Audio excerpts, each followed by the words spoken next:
Muito bem, galera, agora vamos para a segunda aula de missões em meio à pandemia e eu quero deixar mais uma perguntinha para você. Qual o nosso papel como igreja e cristão durante a pandemia? Nós vimos na primeira aula sobre a realidade do mundo. Vimos que a igreja cristã tem crescido no mundo inteiro, mas ainda há muitos povos não alcançados, pessoas que ainda não conhecem ao Senhor Jesus. Ok, muito bem, vimos a realidade, mas e agora? Qual é o nosso papel? O que eu e você podemos fazer no meio dessa loucura toda, no meio dessa pandemia, isolamento? O que nós devemos fazer? Sabia que a igreja cristã no mundo, ao longo da história, já passou por várias pandemias, já passou por vários problemas de saúde e que ela mesma resolveu e fez algumas coisas. Scott Allen diz que na época da igreja primitiva, lá nos apóstolos, os primeiros discípulos, até os anos 300 ali, quando ainda era perseguida pela Roma, o Império Romano, houve várias pestes, várias doenças que dizimavam milhares, se não milhões de pessoas na cidade de Roma, num grande império de Roma.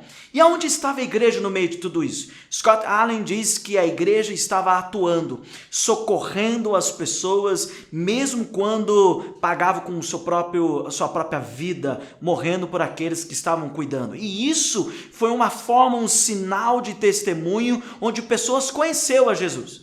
Eu não estou aqui dizendo que agora você tem que sair da sua casa, abraçar e dar beijo em todo mundo, nos velhinhos e todas as pessoas. Longe disso. Não é isso que eu estou falando, mas é dizer que a igreja deve atuar no meio da pandemia. A igreja não deve estar fechada e fechar seus braços e parar, não é isso. Nós não somos limitados a quatro paredes, nós podemos atuar no meio de tudo isso, testemunhando a Cristo. Quer ver um exemplo? Eu recebi um testemunho nesses dias atrás, num grupo de missiólogos que eu faço parte, e eu recebi uma história fantástica de um missionário polonês e que está servindo ali na Polônia, onde a igreja sofre muito preconceito, a igreja evangélica, onde muitas pessoas não querem saber do evangelho. Só que ele disse que no meio dessa toda loucura, onde as igrejas estão fechadas, onde as pessoas não podem ir e trafegar, andar no meio da rua, e muito menos ir na igreja, ele disse que o culto que eles fizeram na live no Facebook teve mais de 2.000 pessoas assistindo. Ele disse que nessas 2.000 pessoas que assistiram, ainda há aqueles que assistiram com famílias, ou seja, eles atingiram pessoas que jamais, em hipótese alguma, iria pisar numa igreja, e agora no meio dessa loucura, com um culto ao vivo, conseguiu tocar naquelas pessoas que não queriam numa igreja. E eles receberam mensagens de WhatsApp, mensagem na internet, de pessoas querendo saber mais de Jesus. Olha que oportunidade fantástica da igreja atuar no meio dessa loucura toda. Ou seja, a igreja não deve se calar, não deve parar. Outra forma de nós atuarmos no meio da pandemia é com nossa fidelidade. É a nossa fidelidade a Deus, e eu digo aqui fidelidade financeira.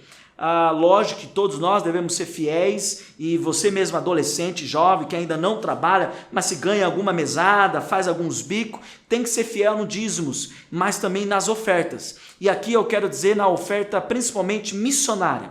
Não sei se você sabe, a realidade dos missionários no mundo é um pouco diferente da nossa aqui no Brasil. Quando nós pensamos em real, nós recebemos em real e gastamos em real, na nossa moeda aqui local. Mas o brasileiro que mora fora do Brasil, todo o seu gasto, o seu orçamento é baseado em dólar. Tudo que acontece no mundo gera por trás do câmbio do dólar. Em 2018, a moeda do real para o dólar estava R$ 3,80 para comprar $1. Hoje, em 2020, chegou a bater na máxima há pouco tempo, R$ 5,3 para comprar $1. Quero te dar um exemplo como isso muda e afeta a realidade, o orçamento no dia a dia de um missionário.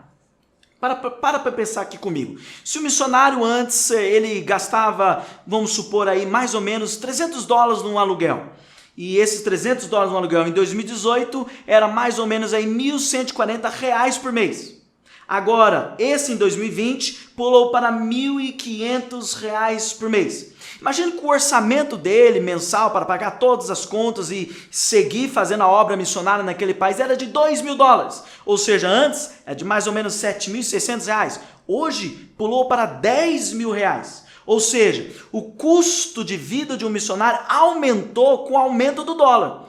E aí tem algo maior, mais difícil. Com toda essa crise que temos vivido, muitos deixaram de ofertar, muitos cortaram o sustento missionário, e se eu já disse que o poder de compra de um missionário perdeu 25% do seu poder de compra, agora com parar de ofertar e parar de ajudar, isso prejudica muito mais a obra missionária.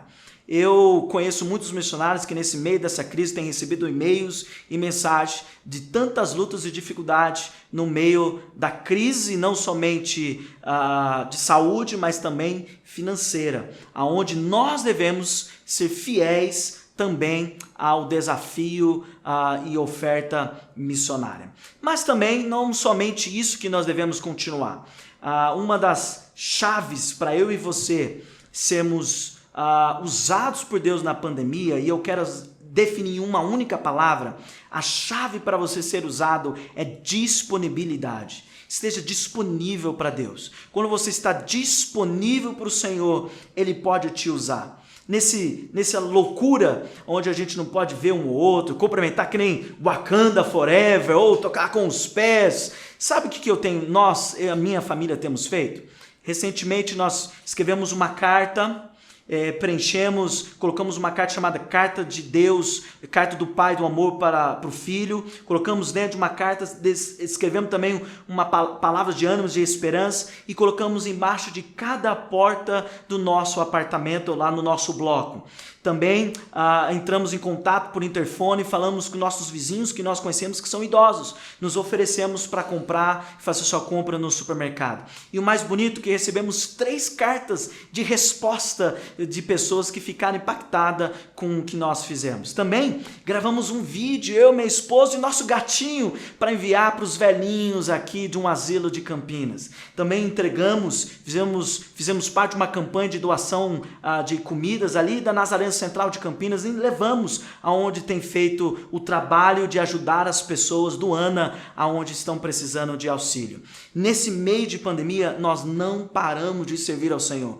Dando aula para você, reuniões. Eu faço parte de uma associação onde nós temos feito um plano de urgência e de auxílio às agências missionárias, onde nós vamos desenvolver uma pesquisa em meio das agências para como auxiliá-los. Eu faço parte de um local de ensino missiológico, onde nós estamos criando uma cartilha, uma forma de auxiliar os centros de treinamento missionário que no meio dessa loucura tiveram que parar suas aulas. Então, nós podemos fazer alguma coisa. Como Deus quer te usar? O que Deus pode fazer no meio dessa loucura, no meio dessa pandemia? A chave é disponibilidade. Diz para o Senhor: eis-me aqui, estou disponível. E a crise, meus queridos, a crise nunca é para destruir. A crise nunca é para nos trazer temor. A crise, na verdade, é momentos de oportunidade. É o momento de você aproveitar a crise e crescer. Quer ver algumas coisas? A oportunidade nesse meio da pandemia é a oportunidade de testemunhar a Cristo, é a oportunidade de socorrer os mais necessitados, é a oportunidade de intensificar as orações, a oportunidade de dar valor ao que realmente importa. Quantos agora estão dando valor ao amigo, pai, a mãe, a avó, eu vou, a um abraço, a sair, a ir na igreja? É a oportunidade de ser criativo. Olha só, a Ema sendo criativa, aonde nós tínhamos 2 semanas pessoalmente e agora estamos aqui na Ema Online. Que chique, não é verdade? Olha só, criatividade, oportunidade de ser transformado. Momentos de crise é momento também de você olhar para o seu coração e ver que Deus pode transformar a sua vida. Momento de crise é a oportunidade de aumentar a fé, de que olhar talvez a algo que você não conseguiria, talvez não teria como fazer, mas depender que Deus pode fazer. Crises, momento de crise é a oportunidade de ser grato, de você agradecer a Deus pela sua saúde, pela sua família, por aquilo que você tem. E eu quero encerrar com uma palavra lá em Isaías, capítulo 6. Acho que todos vocês já ouviram falar dessa história, Isaías 6. Isaías era um profeta, e quando a gente pensa em profeta, fala sério, o que vem na sua cabeça quando você pensa em profeta? Você pensa um cara velho, barbudo, tipo Dumbledore, Gandalf, né? Logo isso vem na sua cabeça, isso é um profeta. De fato, muitos profetas parecem como essa caricatura, mas Isaías, no capítulo 6, ele tinha 20 anos de idade. Ele era um jovem, que nem eu e você. E esse jovem, no meio daquela crise, que o rei morreu, e ele ficou desesperado, foi para o templo orar e buscar a Deus. E lá diz que no meio da crise, ele viu Deus sentado no alto e sublime trono, aonde Deus mostrou sua grandiosidade, a sua glória, o seu louvor, o seu poder, sua santidade. E nesse momento de crise, foi onde Isaías disse, ai de mim, aonde Isaías viu que ele precisava ser transformado, aonde um anjo pegou uma brasa viva ali, tocou na boca de Isaías, ou seja, santificou a vida de Isaías. Lá diz que a sua iniquidade e o seu pecado foram perdoados, ou seja, Isaías recebeu o batismo do Espírito Santo, tocou, foi transformado, e ali Deus faz uma pergunta para Isaías, a quem enviarei? A quem há de ir por nós? E aí Isaías diz, eis-me aqui, envia-me a mim. Tempo de crise é tempo de reconhecer a glória de Deus, é tempo de ser transformado, mas também é tempo de dizer, eis-me aqui para Deus. Você sabe, a palavra eis-me aqui ali, que Isaías usa, é uma palavra em hebraico, que é hineni, hineni. A palavra hineni significa estou de prontidão, estou aqui. Custe o que custar, mesmo que eu não goste, eu irei fazer.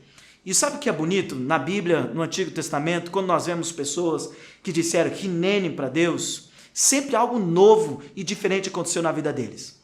Nós vemos Samuel, que quando ele ouviu a voz, Samuel, Samuel, e ele disse, eis-me aqui, hineni. Também vimos com Moisés, quando a sarça, aquela árvore queimava, mas não se consumia. E ele ouviu uma voz dizendo, Abraão, Moisés. E ele disse, hineni, eis-me aqui. Também temos Abraão, quando ele estava de boa na sua casa, e ele ouve uma voz, Abraão, e ele diz, hineni, eis-me aqui. E aí Deus pede para ele sacrificar o seu filho.